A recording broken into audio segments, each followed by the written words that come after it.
Mary's Mary চ্যানেলে সবাইকে স্বাগত জানিয়ে আজকে আমি একটা নতুন রেসিপি নিয়ে চলে এসেছি। আজকে আমি রান্না করব মোচার ঘন্ট, নিরামিষ মোচার ঘন্ট। এর জন্য প্রেসার কুকারে হাফ কাপ জল দিয়েছি, মোচাটাকে দিয়ে নুন দিয়ে একটা সিটি দিয়ে নিভিয়ে দেব। হাফ মালা নারকোল আমি কুড়িয়ে নিচ্ছি। একটা আলু নিয়েছি, আলুটা টুকরো করে নিলাম। একটা বড় টমেটো নিয়েছি, টমেটোটাও আমি টুকরো করে নিয়েছি। 1 ইঞ্চি মতন আদা নিয়েছি, আর কটা কাঁচা লঙ্কা নিয়েছি, আর নারকেলটা কুড়িয়ে নিয়েছি। মোচাটা ভাবিয়ে নিয়েছি, একটা সিটি দিয়ে রেখে দিয়েছি। আর এখানে গোবিন্দভোগ চাল, 1 মুঠো গোবিন্দভোগ চাল ভালো করে জলে ধুয়ে ভিজিয়ে রেখে দিয়েছি। এটা আমি রান্নাতে পরে ব্যবহার করব। এখন আমি মোচাটা একটা মিক্সিং জারের মধ্যে নিয়ে রাফলি পেস্ট করে নিচ্ছি। মিহি পেস্ট হবে না, রাফলি পেস্ট করব। এইভাবে পেস্ট করে মোচা রান্না করে দেখবে, খুব ভালো খেতে লাগে।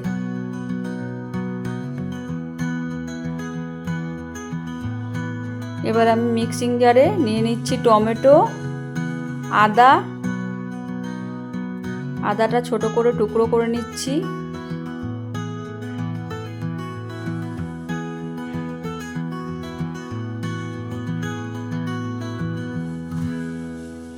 দিয়ে দিচ্ছি কাঁচা লঙ্কার টুকরোগুলো। আর আমি এখানে জিরে দিচ্ছি। জিরেটা আমি এখানে ছোট চামচ বলে 3 চামচ নিচ্ছি, বড় চামচ হলে 1 চামচ জিরে দেবে।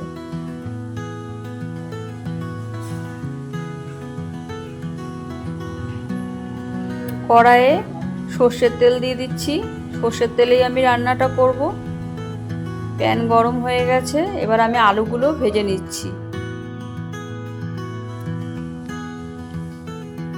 আলুগুলো হালকা ভাজা হয়ে গেলে এর মধ্যে আমি নারকোলটা দিয়ে দিচ্ছি। নারকোলটা এর মধ্যে ভেজে নিলে রান্নার টেস্টটা খুব ভালো হয়। সেজন্য হালকা করে নারকোলটাও আমি আলুর সঙ্গে ভেজে নিলাম।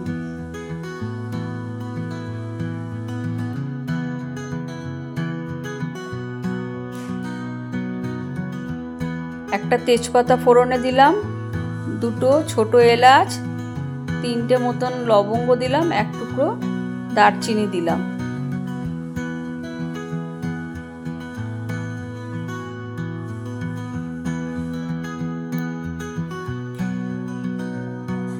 শুকনো লঙ্কাটা দিতে ভুলে গেছিলাম, শুকনো লঙ্কাটাও ছিঁড়ে দিয়ে দিলাম।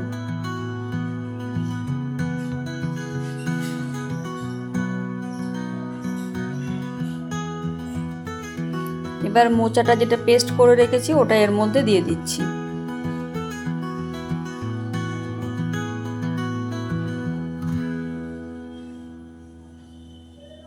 কাঁচা লঙ্কা 2টো চিড়ে দিয়ে দিলাম। দিয়ে দিচ্ছি 1 চামচ হলুদ গুঁড়ো, 1 চামচ লাল লঙ্কার গুঁড়ো,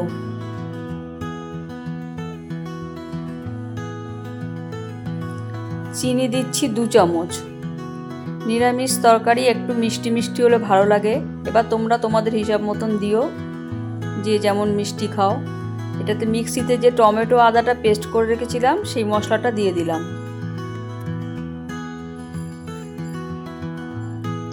সামান্য নুন দিচ্ছি, নুনটা একটু বুঝে দিতে হবে, কারণ না যখন আমি মোচাটা ভাবিয়ে নিয়েছিলাম তখনও সামান্য নুন দিয়েই ভাবিয়েছিলাম। আর নিরামিষ তরকারিতে নুন বেশি হয়ে গেলেও ভালো লাগে না। চালটা যেটা গোবিন্দভোগ নিয়েছিলাম ওটাকে ভালো করে সামান্য জল দিয়ে পেস্ট করে নিয়েছি, ওটা দিয়ে দিলাম। এই গোবিন্দভোগ চালটা দেওয়ার জন্য রান্নাটায় আলাদাই স্বাদ এনে দেয়। তোমরা এভাবে একবার বানিয়ে দেখো, খুব ভালো লাগে খেতে।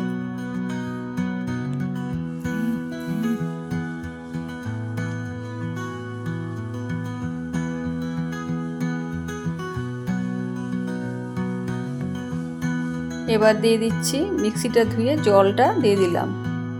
এবার রান্না করতে দিচ্ছি 5 মিনিট। 5 মিনিট পর আমি ফিরে আসলাম। দেখো রান্নাটা আমার মোটামুটি খুব ভালোভাবেই হয়ে গেছে।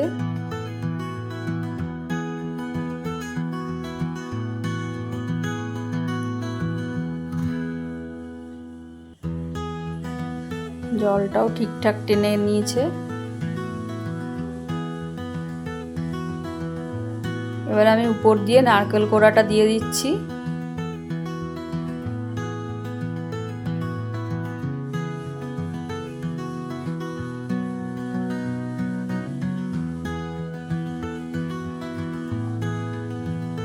এক চামচ গরম মশলা গুঁড়ো দেবো আর 2 চামচ ঘি দিয়ে রান্নাটা আমি পুরো কমপ্লিট করছি।